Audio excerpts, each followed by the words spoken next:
5. 내가 만든 신, 권력. 권력 의지는 두려움의 또 다른 얼굴이다. 유럽이 2차 세계대전에 돌입하기 직전 네덜란드의 역사가 요한 하위징하는 우리가 살고 있는 세상은 무언가의 시였다. 우리도 알고 있다. 라고 썼다.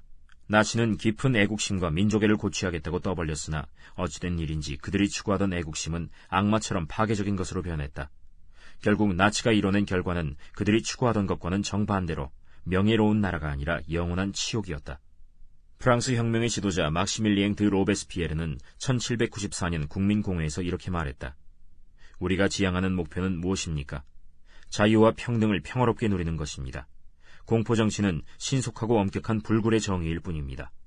그러나 그의 공포정치는 끔찍이도 불의해서 로베스피에르 자신이 희생양이 되어 재판 없이 단두대에서 처형되었다. 자유와 평등은 분명히 아주 좋은 것이지만 이번에도 뭔가가 지독히 잘못되었다. 숭고한 원리가 뭔가에 씌어 제정신을 잃었고 거기서 이루어진 결과는 혁명가들이 추구하던 정의와는 정반대였다. 어찌된 일인가? 민족애가 절대화되면 인종적 우월감으로 변한다. 평등을 사랑하는 마음이 최고의 자리를 점하면 특권적 삶을 영위해온 이들을 향한 무차별적 증오와 폭력을 낳을 수 있다. 인간 사회는 좋은 정치적 대의를 가짜신으로 둔갑시키는 고질적 성향이 있다. 앞서 언급했던 어네스트 베커에 따르면 사회가 하나님의 실체를 잃어버리면 많은 이가 이전의 종교 체험에서 얻던 만족을 로맨틱한 사랑에서 얻으려 한다. 반면에 니체는 하나님의 자리를 대신하는 게 돈이라고 보았다. 그러나 이 영적 빈자리를 채울 후보가 또 있다. 우리는 정치에 기대를 걸 수 있다. 정치 지도자를 메시아로 보고 정치적 정책을 구원의 교리로 여길 수 있다. 그러면 정치활동은 일종의 종교로 변한다. 정치에 울고 웃는 세상. 뭔가를 우상화하면 그 징후로 두려움이 삶의 주된 특성이 된다. 삶의 중심을 우상에 두는 사람은 거기에 의존하게 된다. 자신이 만든 가짜신이 어떤 식으로든 위협받으면 우리는 완전히 공황 상태에 빠진다. 유감이다, 어렵다라고 말하는 게 아니라 끝장났다, 희망이 없다라고 소리친다. 나라의 정치 동향에 극단적으로 반응하는 이들이 이토록 많은 데는 그런 이유도 있을 수 있다. 어느 당이 선거에 이기든 패한 쪽의 일정 비율은 공공연히 나라를 떠나겠다고 말한다. 미래가 못내 불안하고 두려운 것이다. 하나님이 복음의 역사를 통해서만 주실 수 있는 희망을 그들은 정치 지도자와 정책에 걸었다. 그러다 자신의 정치 지도자가 권력에서 밀려나면 죽을 맛이 된다. 그들은 자신의 정책과 동지들이 권력을 잃으면 모든 게 무너진다고 믿는다. 상대 정당과 일치하는 부분이 실제로 아주 많은데도 이를 인정하지 않고 기어이 불일치하는 부분에만 집중한다. 나머지는 다 논쟁점에 삼켜져 버리므로 악의적인 환경이 조성된다. 정치를 우상화할 때 나타나는 또 다른 징후는 상대의 단순한 과오조차도 무조건 악하게 보는 것이다. 지난번 대통령 선거가 있은 후에 84세이신 내 어머니가 이런 말씀을 하셨다. 전에는 누가 당선되든 모두의 대통령이었다. 내가 그 사람을 찍지 않았어도 말이다. 그런데 이제는 그렇지 않은 것 같구나. 이제 매번 선거가 끝나면 신임 대통령에게 도덕적 정당성이 없다고 보는 이가 상당히 많다. 오늘날 정치적 양극화와 적대감이 이렇게 심화되고 있는 현상은 이미 우리가 정치활동을 일종의 종교로 삼았다는 증거다. 우상숭배는 어떻게 두려움을 낳고 상대를 악마로 보게 하는가? 네덜란드 출신의 캐나다인 철학자 알버트 월터스는 성경적 세계관에서 삶의 근본 문제는 죄이며 유일한 해답은 하나님과 그분의 은혜라고 가르쳤다.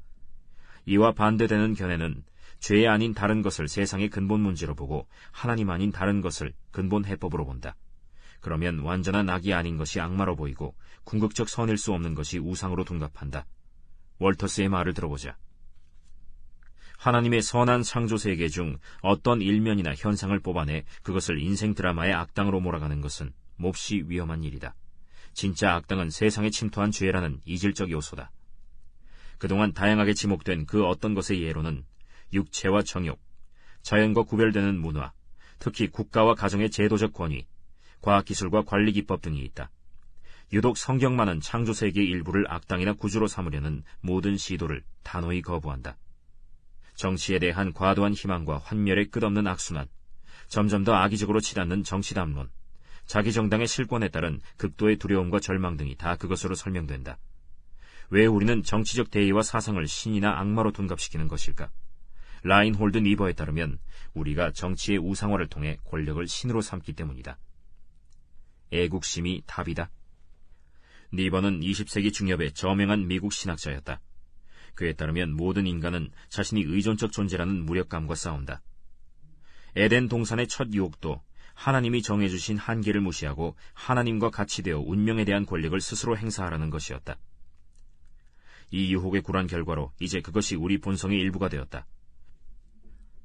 우리는 유한성을 받아들여 하나님께 의존하는 게 아니라 여전히 내 인생은 내 고난임을 악착같이 확인하려 든다. 하지만 이는 환상일 뿐이다. 니버에 따르면 이런 만인 보편의 불안에서 비롯되는 권력의지가 우리의 사회적, 정치적 관계를 지배한다. 그렇게 되는 방식을 그는 두 가지로 봤다. 첫째로 니버는 말하기를 자기 민족에 대한 자긍심은 좋은 것이지만 나라의 권력과 번영을 무조건 절대화해서 다른 모든 관심사를 거부한다면 폭력과 불의가 당연하게 자행될 수 있다고 했다. 네덜란드의 학자 밥 하우츠바르트는 그 결과에 대해 이렇게 썼다. 목적이 마구잡이로 모든 수단을 정당화한다. 따라서 물질적 번영을 나라의 목표로 내세워 자연환경 파괴를 정당화한다든지 개인이나 계층 집단에 대한 착취를 허용한다면 그 목표는 우상이 된다. 군사적 안전을 나라의 목표로 내세워 표현의 자유와 사법 절차의 권리를 박탈한다든지 소수민족 학대를 정당화한다면 그 목표 또한 우상이 된다. 니버는 국가에도 집단적 자존심이 있으며 민족 문화도 개인처럼 우월감과 열등감에 찌들 수 있다고 주장했다. 우월감의 예로 대다수 미국인은 미국이 자유의 땅이라는 자아상에 도취되어 흑인에 대한 위선적 인종차별을 보지 못했다. 반면에 어떤 사회는 열등감이 깊어져 공격적이고 호전적인 쪽으로 변할 수도 있다. 니버가 책을 쓴 때는 1941년이었으므로 나치 독일을 열등감 때문에 권력을 우상화한 사례로 본 것도 무리는 아니다.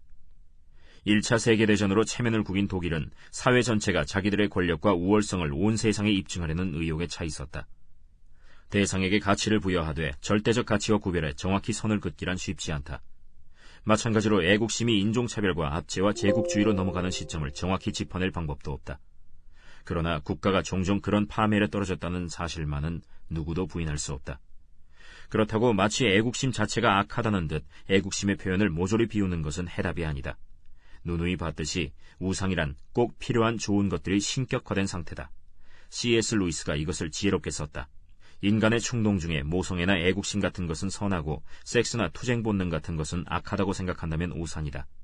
상황에 따라 기혼남은 자신의 성충동을 살리고 군인은 투지를 불사를 의무가 있다. 반대로 자녀를 향한 모성애나 조국을 향한 사랑도 경우에 따라 억제해야 한다. 그렇지 않으면 타인의 자녀나 나라를 부당하게 대하게 된다. 이데올로기가 답이다. 니버는 또 다른 형태의 권력의지도 언급했다. 이번에는 민족이 아니라 각자의 정치 철학을 구원의 믿음으로 삼는 것이다. 정치가 이념으로 바뀌면 그렇게 된다. 이념이란 어떤 주제에 대한 일련의 일관된 사상을 총칭하는 말이지만 사촌벌인 우상숭배라는 단어에 더 가까운 부정적인 어감도 있다. 우상처럼 이념이란 말도 현실에 대한 일부 제한된 설명이 최종 권위의 수준으로 격상된 것이다. 이념의 신봉자는 자신의 학파나 정당에 각종 사회 문제에 대한 완전한 정답이 있다고 믿는다. 무엇보다 이념은 신에 의존해 있는데도 추종자에게 그 사실을 숨긴다. 큰 이념이 실패한 가장 최근의 사례는 공산주의다. 다수의 서구 사상가들은 소위 과학적 사회주의에 100년 가까이 큰 희망을 걸었다. 그러나 2차 세계대전이 끝나면서부터 1989년 베를린 장벽이 붕괴될 때까지 그들의 신념은 서서히 무너져 내렸다. C.E.M. 조던은 영국의 유수한 불가지론자 철학자였다가 2차 세계대전이 끝난 뒤에 기독교로 돌아왔다. 그의 책 되찾은 신앙에 이런 말이 나온다. 마르크스주의에 암시되어 있고 버나드 쇼가 명시했으며 현대 심리치료에서 주장하는 관점에 따르면 악은 환경의 부산물이며 따라서 환경을 통해 악을 고치고 심지어 없앨 수도 있다. 그러나 나치와 스탈린주의가 저지른 만행과 2차 세계대전으로 보건대 그런 관점은 너무 얄팍하여 용인될 수 없다. 도래하지 않는 참된 사회주의에 국가와 정치인의 행동에 무엇보다 전쟁이 되풀이된다는 사실에 우리 좌파가 늘 실망하고 또 실망하는 이유는 바로 원죄의 교리를 버렸기 때문이다. 그 시기에 나온 중요한 책으로 아서 퀘슬러와 앙드레 지드 등 공산주의와 사회주의의 환멸을 느낀 사람들이 함께 쓴 실패한 신이 있다. 제목만 봐도 알 수 있듯이 정치적 이념이 어떻게 절대적 약속을 제시하며 삶의 전폭적 헌신을 요구할 수 있는지를 기술한 책이다. 사회주의가 붕괴되자 자유시장 자본주의를 빈곤과 불이라는 고질적 문제를 해결하는 최선책으로 받아들이는 쪽으로 중심추가 획 돌아갔다. 오늘날 많은 이가 이를 새로운 지배 이념이라 부를 것이다. 과연 현대 자본주의의 한 모태가 된 애덤 스미스의 국부로는 자유시장을 신격화한 듯 보인다. 그는 시장은 보이지 않는 손이며 그 손에 맡겨두면 신이나 도덕 규범에 전혀 의존하지 않고도 저절로 인간의 행동을 사회의 가장 이로운 쪽으로 이끌어간다고 주장했다.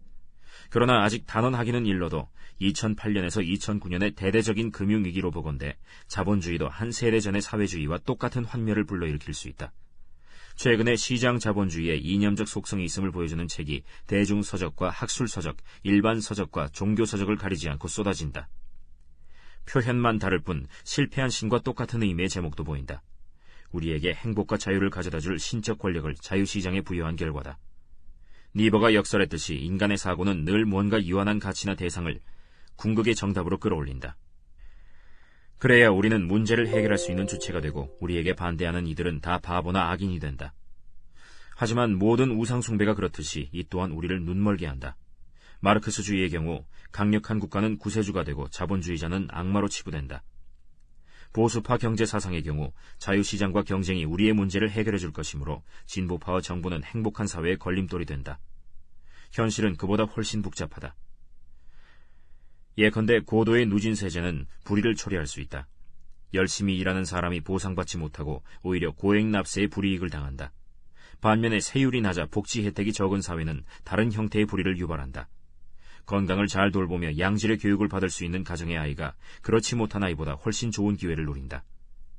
요컨대 중대한 부작용은 어떤 정치제도에나 늘 있는 법인데 이념의 신봉자들은 그것을 인정하지 못한다. 또한 상대 측의 좋은 면조차도 용인할 줄 모른다.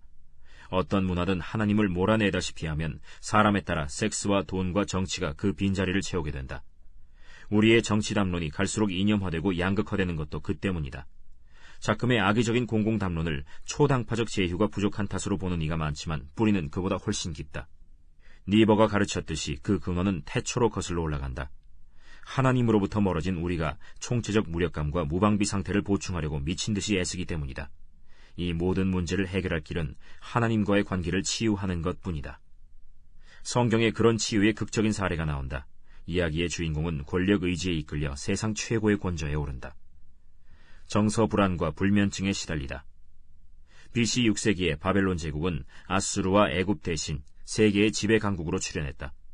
그들은 곧 유다를 침입하고 예루살렘을 점령해 군관, 장인, 학자 등 이스라엘의 전문직 계층을 바벨론의 포로로 끌고 갔다. 결국 알려진 세상의 대부분이 바벨론의 왕이자 장성인 느부갓네살의 지배하에 들어갔다. 그런데 성경의 다니엘서 2장에 보면 지상 최고의 권력자인 그는 불면증에 시달렸다. 느부갓네살이 다스린 지 2년이 되는 해에 느부갓네살이 꿈을 꾸고 그로 말미암아 마음이 번민하여 잠을 이루지 못한지라. 왕이 그의 꿈을 자기에게 알려주도록 박수와 술객과 점쟁이와 갈대아 술사를 부르라 말하매 그들이 들어가서 왕의 앞에 선지라. 왕이 그들에게 이르되 내가 꿈을 꾸고 그 꿈을 알고자 하여 마음이 번민하도다 하니 왕은 꿈속에 등장한 거대한 신상 때문에 몹시 괴로웠다. 어쩌면 그는 온 세상이 자신에 대해 그런 환상을 품기를 원했을 것이다. 자신이 세상에 우뚝 솟은 난공불락의 거인이 되고 싶었을 것이다. 문제는 그 신상에 지늘개 발이 있어 결국 쓰러졌다는 것이다. 그는 식은땀을 흘리며 깨어났다. 자신의 제국이 무너진다는 뜻인가? 누군가가 와서 은밀한 약점을 노릴 것인가? 권력욕이 강한 사람은 극심한 두려움과 불안에 시달리는 경우가 많다. 니버는 많은 이가 두려움과 불안 때문에 정치 권력을 추구한다고 봤다. 설령 권력을 얻으려는 이유는 두려움이 아니더라도 일단 권력을 얻고 나면 거의 언제나 두려움이 따라온다. 권력을 쥔 사람은 자신이 경쟁자의 관역이자 질시의 대상임을 안다. 높이 올라갈수록 아찔한 추락의 가망성도 더 커진다. 이제 잃을 게 아주 많기 때문이다. 버나드 메이도프는 폰지 사기로 650억 달러를 날려 150년 징역형을 선고받았을 때 공공연히 자신의 교만을 탓했다.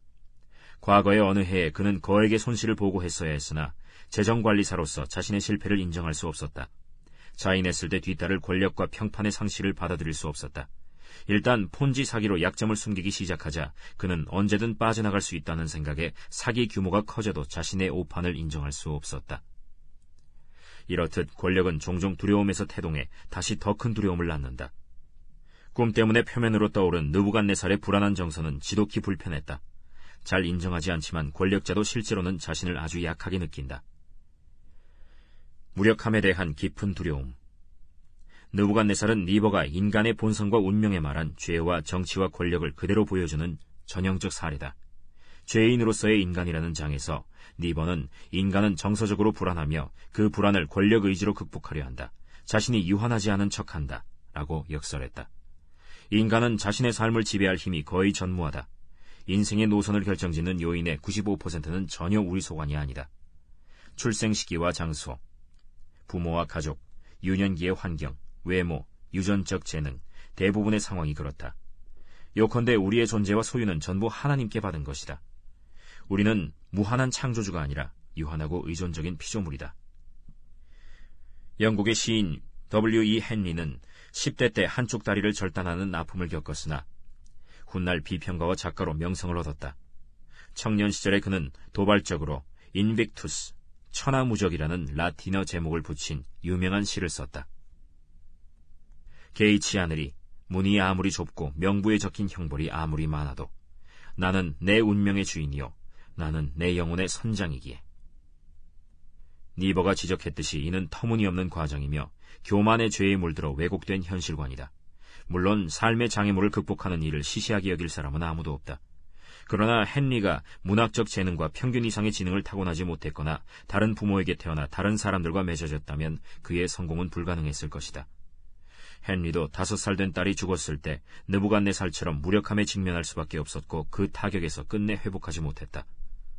그 역시 도도한 세파 속에 유한하고 부족한 인간이었다.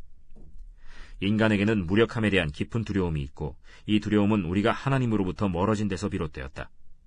니버의 말이 맞다면 우리가 이 두려움을 떨치려는 방식도 정치와 정부만이 아니라 틀림없이 더 많을 것이다.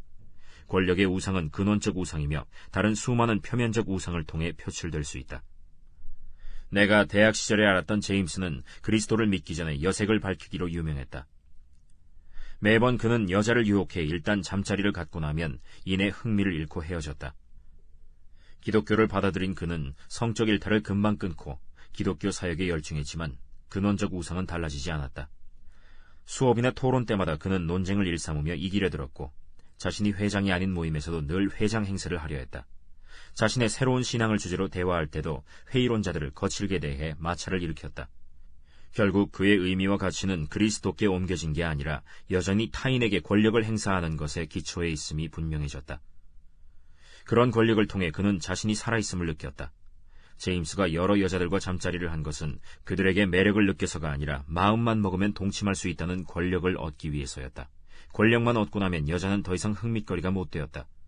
그가 기독교 사역에 들어서려 한 것 또한 하나님과 사람들을 섬기고 싶어서가 아니라 자기가 옳고 자기에게 진리가 있다는 그 권력을 얻기 위해서였다.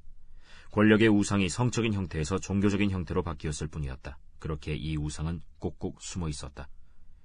이렇듯 권력의 우상은 눈에 보이는 세상 권력을 쥔 자만의 것이 아니다. 누구나 작고 사소한 방식으로 권력을 추구할 수 있다. 동네의 불량배가 될 수도 있고 하위급 관료주의자가 되어 자기 휘하에 몇 사람을 쥐락펴락할 수도 있다. 권력의 우상은 우리 주변 어디에나 있다. 그렇다면 해결책은 무엇인가? 다 하나님께 받은 것. 느부갓네살의 현자들은 그의 꿈을 해몽하지 못했다. 결국 유다에서 끌려온 포로 출신의 다니엘이라는 궁정관리가 대령했다. 하나님의 능력으로 그는 왕이 말하기도 전에 꿈의 내용을 먼저 아려고는 내처 해몽까지 내놓았다. 왕이여, 왕이 한 큰 신상을 보셨나이다. 그 신상이 왕이 앞에 섰는데 크고 광채가 매우 찬란하며 그 모양이 심히 두려우니 그 우상의 머리는 순금이요 가슴과 두 팔은 은이요 배와 넓적다리는 노시요 그 종아리는 쇠요 그 발은 얼마는 쇠요 얼마는 진흙이었나이다. 또 왕이 보신즉 손대지 아니한 돌이 나와서 신상의 쇠와 진흙의 발을 쳐서 부서뜨리매 그때 쇠와 진흙과 놋과 은과 금이 동시에 다 부서져 여름 타작마당에 겨같이 되어 바람에 불려간 곳이 없었고 우상을 친 돌은 태산을 이루어 온 세계에 가득하였나이다. 신상은 지상의 나라들을 상징했다. 그 거대한 우상의 생김새는 우상화되는 인간의 권력과 성취를 대변했다. 무역과 문화, 법과 권력 등 인간의 자화자찬에 동원되는 모든 운명이었다. 신상을 부서뜨린 것은 돌인데 이 돌은 신상의 나머지 재료와는 대조적으로 손대지 아니한 것이었다. 하나님에게서 난 것이었다. 신상의 어떤 금속보다도 귀하지 않은 돌이지만 결국은 가장 강력한 요소였다. 다니엘이 말했듯이 이 돌은 어느 날 지상에 세워질 하나님의 나라였다. 이 꿈은 겸손을 명하는 경종의 메시지였다. 비록 상황이 전제군주에게 유리해 보일 때가 많아도 하나님은 결국 그들을 서서히 또는 일거에 낮추신다. 권력자가 알아야 할 것은 스스로 권력을 얻어낸 게 아니라 하나님께 받았을 뿐이며 인간의 모든 권력은 결국 무너진다는 사실이다. 꿈의 지시대로라면 느부갓네살은 신에 대한 개념을 바꿔야 했다. 이교도인 그는 세상에 신과 초자연적 세력이 많다는 다원주의를 믿었을 것이다. 딱 하나의 우월하고 전능한 입법자가 존재해서 자신을 비롯한 모든 사람이 그 신 앞에 삶을 결산해야 한다고 믿지는 않았을 것이다. 그런 그에게 새로운 메시지가 들려왔다. 유일하신 하나님이 계심으로 자신의 권력 행사를 주권자이자 재판장이신 그분 앞에서 책임져야 한다는 것이었다. 느부갓네살은 이 메시지를 받아들였다. 이에 느부갓네살 왕이 엎드려 다니엘에게 절하고 명하여 예물과 향품을 그에게 주게 하니라. 왕이 대답하여 다니엘에게 이르되 너의 하나님은 참으로 모든 신들의 신이시오 모든 왕의 주제시로다. 네가 능히 이 은밀한 것을 나타내었으니 네 하나님은 또 은밀한 것을 나타내시는 이시로다. 왕은 하나님이 모든 왕의 주제시라고 고백했다. 세상 최고의 권력자가 납작 엎드린 것은 평소에 교만하던 느부갓네살에게 전혀 어울리지 않는 겸손한 행위였다. 현대인의 위험한 신관. 여기서 우리는 신학의 중요성을 배운다. 우리가 권력과 통제에 중독됨은 다분히 하나님관이 잘못된 탓이다. 우리 스스로 신을 만들어내면 내 운명의 주인이 될 수 있다. 사회학자 크리스천 스미스는 미국의 젊은 층을 지배하는 하나님관을 도덕주의적 치유의 이신론이라 불렀다. 그의 책 영혼의 성찰, 미국 청소년의 종교적 영적 삶에 그 신념이 기술되어 있다. 하나님은 착하고 점잖게 살려낸 이들을 복주시고 천국으로 인도하신다. 삶의 핵심 목표는 희생이나 자기 부인이 아니라 행복과 좋은 자아상이다. 하나님이 존재하시고 세상을 창조하시긴 했지만 문제가 있을 때를 제외하고는 우리 삶에 딱히 개입하실 필요가 없다. 이런 하나님관을 품으면 말 그대로 스스로 내 운명의 주인이요 내 영혼의 선장이 된다. 구원과 행복은 당신에게 달려있다. 일각의 지적에 따르면 도덕주의적 치유의 이신론은 특권층의 안락하고 형통한 사회에서만 생겨날 수 있다. 정상에 오른 이들은 어떻게든 그 지위를 자기 지성과 재주와 노력 탓으로 돌리려 한다. 하지만 현실은 그보다 훨씬 복잡하다. 개인적 인맥, 가정환경, 순전한 행운 등이 성공의 정도를 결정짓는다. 인간은 유전, 환경, 본인의 선택 등 3대 요인의 산물인데 그중 둘은 철저히 우리의 소관 밖이다. 대중적인 하나님관과 현실관에 따르면 다들 자기가 잘나서 성공하는 것 같지만 사실은 결코 그렇지 않다. 흔히 대중문화는 젊은이들에게 마음만 먹으면 무엇이든 될 수 있다라고 말한다. 하지만 프로 풋볼 수비수가 되는 게 평생의 꿈인 키 162cm의 18세 아이에게 그것은 잔인한 말이다. 극단적인 예로 당신이 몽골 유목인의 원형 텐트에서 태어났다면 아무리 열심히 노력하거나 재능을 발휘해도 소용없이 결국 가난하고 무력해졌을 것이다. 좀 더 가까운 예로 가정 환경이 당신에게 미치는 영향을 생각해보라. 어렸을 때는 절대로 부모처럼 되지 않고 나만의 길을 가겠다고 다짐할지 모른다. 하지만 중년쯤 되면 출신 집안의 흔적이 더 분명해질 것이다. 말콤 글래드웰이 아웃라이어에서 수많은 사례 연구를 통해 예증했듯이 우리의 성공은 다분히 환경의 소산이다. 일례로 모두 1930년 전후에 태어난 뉴욕의 많은 유대인 변호사들은 시간의 우연 덕분에 온갖 혜택을 누렸다. 우선 학교의 학생 수가 적어 교사의 주목을 더 많이 받았다. 당시 그들에게는 매우 양질이면서도 비싸지 않은 대학과 법률 교육의 문이 열려 있었다. 또 반유대주의 정서 때문에 백인 상류층 로펌에서 배제된 그들은 기성 변호사가 맞지 않던 주주총회의 위임장 쟁탈전 같은 특수 분야로 부득이 빠졌는데 덕분에 적대적 인수합병이 시작되던 1970년대와 1980년대의 경쟁력에서 엄청난 우위를 점했다. 결국 모두 돈방석에 앉았다. 나라면 글래드웰과 달리 유전과 환경과 본인의 선택이라는 3대 요인에 똑같은 비중을 두겠지만 그래도 그 책에 충분히 논증된 사실이 있다. 우리 성공은 생각만큼 그렇게 자신이 잘나서 된 게 아니다. 현재의 우리를 있게 한 요인은 다분히 하나님의 손안에 있다. 사도 바울의 말 맞다나 우리는 서로 대적하여 교만한 마음을 가지지 말아야 한다. 누가 너를 남달리 구별하였느냐? 내게 있는 것 중에 받지 아니한 것이 무엇이냐? 내가 받았은즉 어찌하여 받지 아니한 것 같이 자랑하느냐? 느부갓네살은 자신이 권좌에 오른 것을 자기 공로로 돌렸다. 그런데 이제 겸손해지면서 잘못된 신관이 바뀌기 시작했다. 하지만 변화는 썩 깊지 못했다. 하나님의 개입이 더 필요했다. 망하라고 연단하지 않으신다.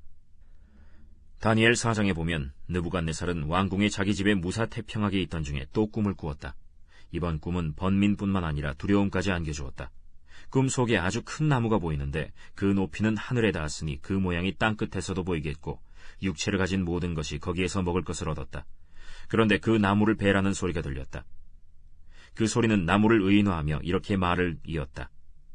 그 뿌리의 그루터기를 땅에 남겨두고 또 그 마음은 변하여 사람의 마음 같지 아니하고 짐승의 마음을 받아 7대를 지내리라. 왕은 두려워 떨며 다니엘을 불러들였다.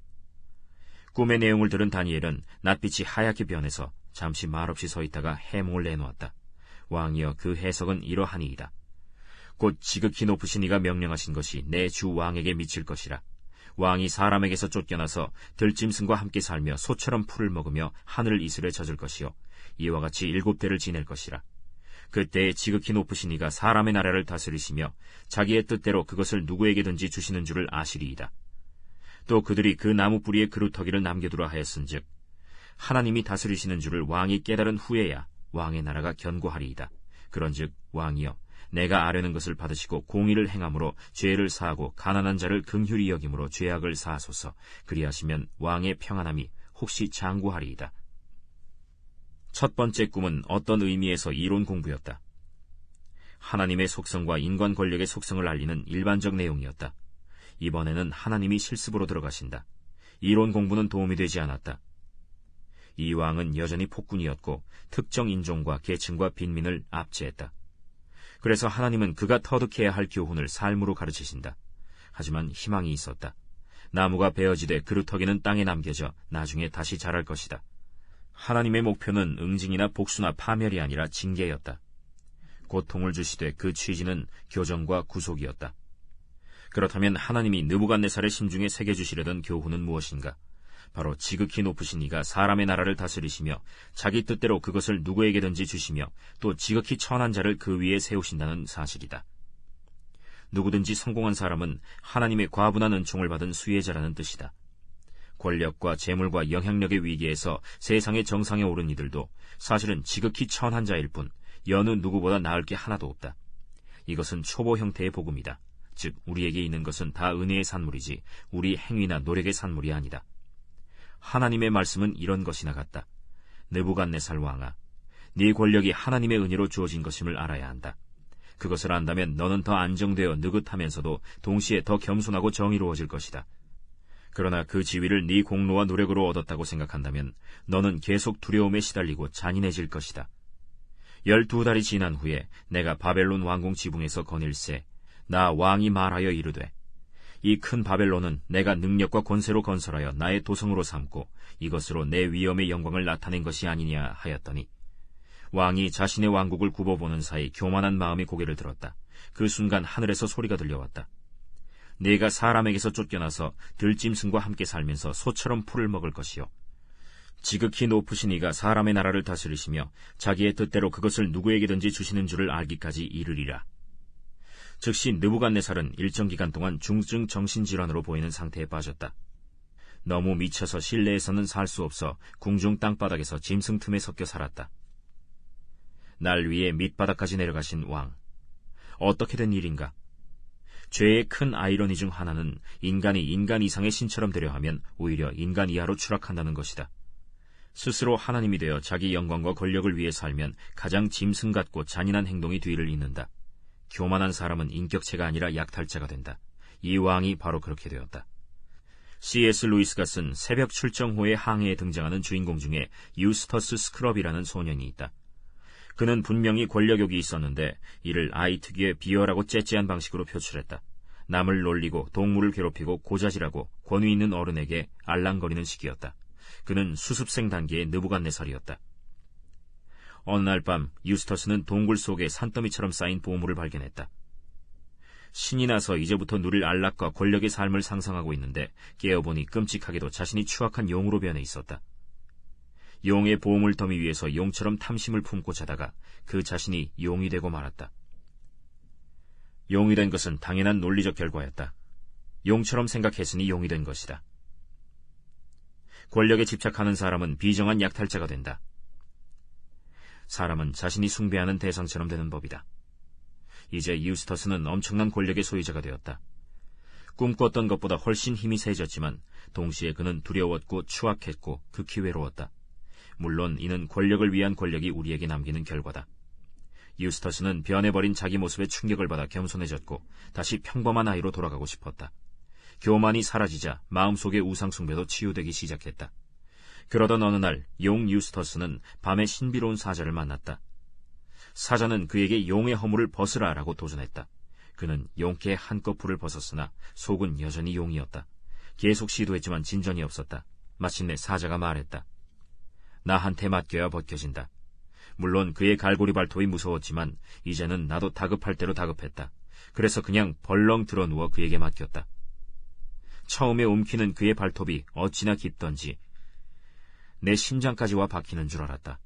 그가 허물을 잡아당기는데 그런 아픔은 정말 처음 경험했다. 어쨌든 그는 짐승 가죽을 감쪽같이 벗겨냈다. 나도 3번이나 똑같이 했던 것 같은데 그때는 아프지 않았다.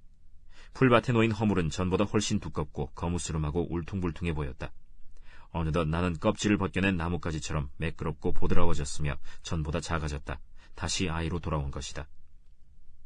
동화 속의 사자 아슬라는 그리스도를 상징한다.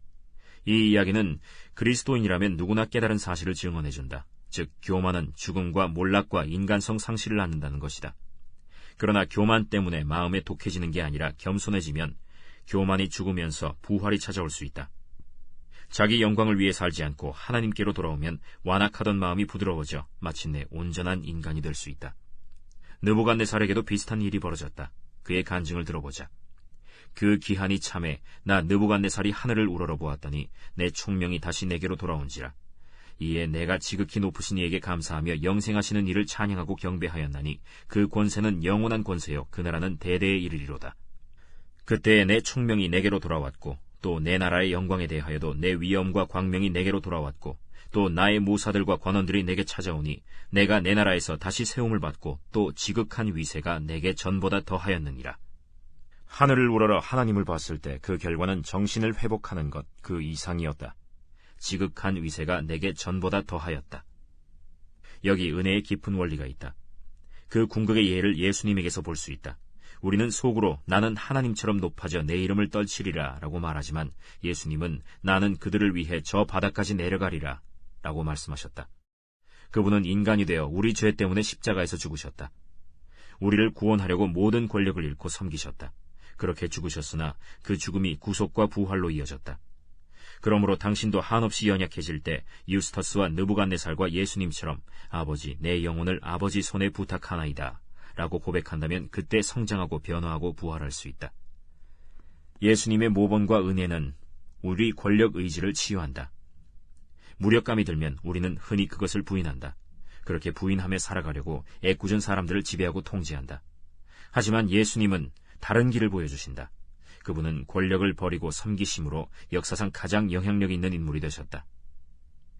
그러나 예수님은 단순한 모델이 아니라 구주이시다. 그분의 사랑 안에 견고해지려면 우리 죄와 결핍과 무력함을 인정하고 그분의 자비에 의지해야만 한다. 그러면 새로 능력을 입되 이제는 남을 압제하지 않게 된다. 정서불안은 사라지고 권력욕도 뿌리가 잘려나간다. 어느 설교자의 말 맞다나 내려가는 게 곧 올라가는 길이고 올라가는 게 곧 내려가는 길이다.